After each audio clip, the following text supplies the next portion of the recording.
बार फिर से आप सभी का स्वागत है योग और स्वास्थ्य पर आधारित हमारे इस बेहद खास कार्यक्रम स्वस्थ विचार में। मैं हूं आपके साथ आपका साथी विकास। दर्शकों, स्वस्थ विचार कार्यक्रम में हम आपके लिए रोजाना बहुत कुछ लेकर आते हैं। कुछ ऐसे नुस्खे, कुछ ऐसे उपचार जो आपकी जिंदगी में दिशा और दशा बदलने में बिल्कुल सक्षम है, क्योंकि अक्सर रोग हमारे जीवन में बहुत बड़ा परिवर्तन कर देते हैं।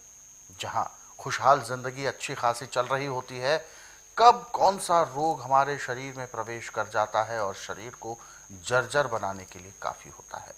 लेकिन यदि आपको पता होगा, यदि आपको रोगों के उपचार पता होंगे और सबसे बड़ी बात आपको ये पता होगा कि कौन सा रोग है, किस रोग के क्या लक्षण है, तो आप अपना उपचार स्वयं ही कर सकेंगे।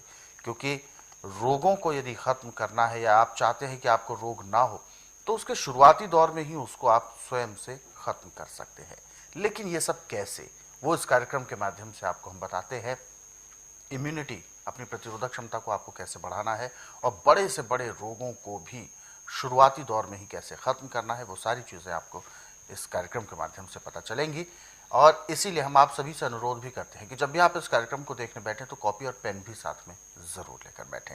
तो चलिए शुरू करते हैं आज के एक मुख्य विषय पर चर्चा। गुरुजी, आज के इस अंक में हम बात करने जा रहे हैं हृदय घात को लेकर, क्योंकि ये एक ऐसा रोग है, मेरा ऐसा मानना है कि ये एक ऐसा रोग है जो आने से पहले दस्तक नहीं देता, बताता नहीं है, और कब किसको कहाँ कैसे हार्ट अटैक हो जाए नहीं पता चलता, और ये मृत्यु हो सकती है इससे। क्या मानते हैं आप हार्ट अटैक को, कि ये वास्तव में ऐसा ही है, किसी को भी आ सकता है, कभी भी आ सकता है बिना बताए? ये सब हमारा जीव का स्वाद है। अच्छा, खुद की लापरवाही है? हाँ, जब जीव पे कंट्रोल नहीं करते तो होता है। अब जिसका खून थोड़ा सा गाढ़ा हो गया उसको हार्ट अटैक हो जाएगा। अच्छा। और पूरे संसार के अंदर जो दवाइयाँ खून पतला करने के, उसके साइड इफेक्ट ज़्यादा पड़ते हैं, खून पूरा पतला होता नहीं है। अब स्वस्थ विचार में इसमें 3 चीज़ें ली हैं: अदरक, लहसुन, बकरी का दूध या गाय का दूध। अच्छा। इसके अलावा कुछ नहीं है। आप 4-5 तूलिए लहसुन के पीस लो और 5 ग्राम अदरक पीस लो। 1 गिलास दूध, 1 गिलास पानी मिला के मिट्टी के बर्तन में उबालना, इसको धीमी आंच पे। जब पानी सूख के आपका जो 1 गिलास का, उसका भी पौना गिलास रह गया, तो नीचे उतार लें। ढक्कन दे के रखना बर्तन को। 15 मिनट के बाद फिर उसमें से थोड़ा थोड़ा गिलास में निकाल करके पीते जाइए। उस पर ढक्कन लगाए रखना। और जो लहसुन और अदरक पीसा हुआ दूध के साथ उसे चबाते जाइए। उसके लेने के आधे घंटे के अंदर अंदर आपको काफ़ी पसीना आएगा शरीर में और खून आपका पतला होना शुरू हो गया। सुबह शाम 2 ही टाइम लेना। जिसकी 90% नसें ब्लॉक हो चुकी हैं, 15 दिन में वो नसें खुल जाती हैं। डॉक्टर ने कह दिया कि आपको इमीडिएटली ओपन हार्ट सर्जरी करवानी पड़ेगी। बिल्कुल। जब वो 15 दिन बाद जाए, कहते मैं किसकी ओपन हार्ट सर्जरी करूँ, आपकी तो सारी नसें खुली हैं। ये लहसुन का, अदरक का, बकरी का दूध या गाय का, भैंस का, या ये जो केमिकल मिला के आते हैं, ये दूध लेंगे तो आपको लाभ नहीं होगा। यानी पतला दूध चाहिए होता है, क्योंकि गाय का माना जाता है पतला दूध होता है। गाय का दूध जो है देसी गाय हॉस्टन, इसका होता है 30.5 डिग्री। अच्छा। और जो जर्सी गाय, इसका होता है 26, ऐसे कहते हैं कि 28 होता है, ऐसा नहीं है। भैंस का दूध जिसको अच्छी खुराक है उसका 34 होता है, जिसकी खुराक कम है उसका 32 होता है। जी।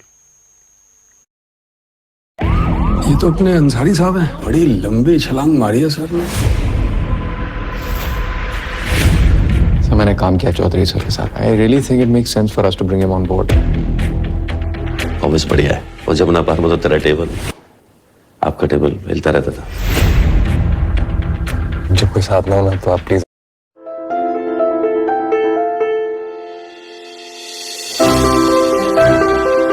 जिसकी खुराक कम है उसका 32 होता है। जी। और भैंस के दूध से सुस्ती आती है, गाय का या बकरी का दूध है उसमें सुस्ती नहीं है। जितना शरीर आपका एक्टिव रहेगा उतने आप स्वस्थ रहेंगे, जितना आपका शरीर निढाल रहेगा उतने दुखी होंगे। अब जिसका भी खून गाढ़ा है उसको हमेशा कब्ज रहेगी, लीवर उसका पूरा काम नहीं कर रहा है, पैंक्री इंसुलिन नहीं बना रही, उसकी शुगर दिन दुगने रातें चौगुनी बढ़ती है। और जब आप लहसुन अदरक वाला दूध पीना शुरू करेंगे तो लीवर काम करेगा, पैंक्री इंसुलिन बनाएगी, और जो आपको कब्ज थी टूट गई और आपका हार्ट अटैक खत्म हो गया। कहाँ से होगा?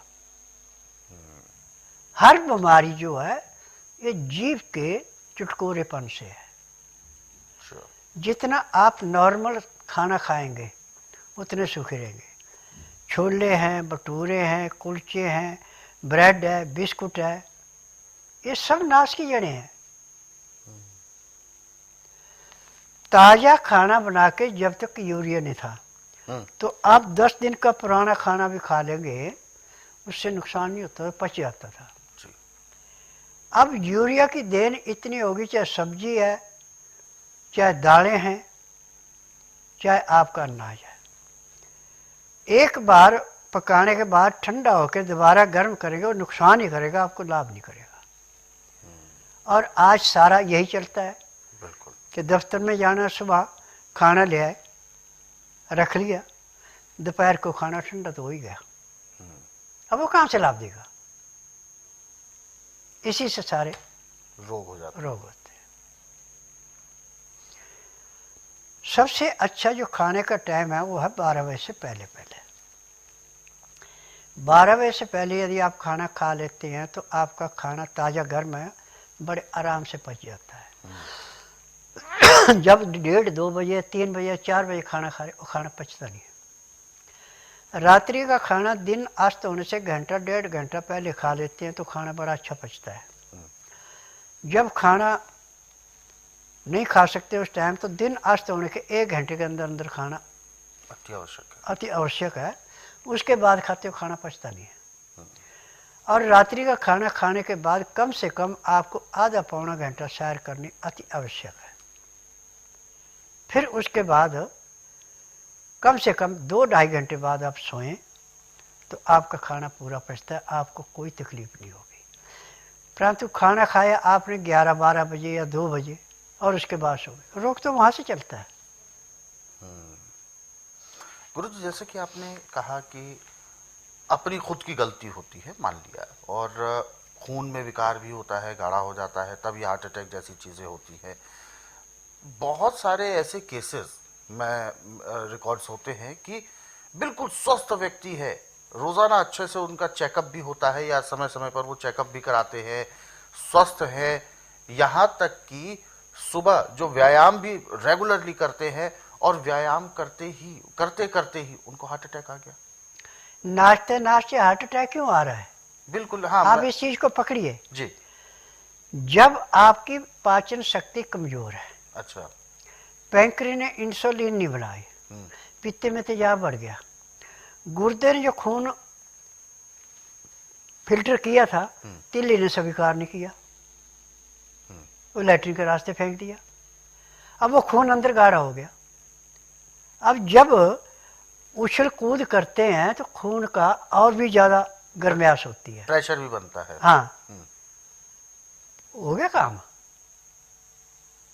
यदि आपका खान पान ठीक है, टाइम का है, आप जितनी कूद मार जो मर्जी करो आपको कुछ नहीं होगा। देखिए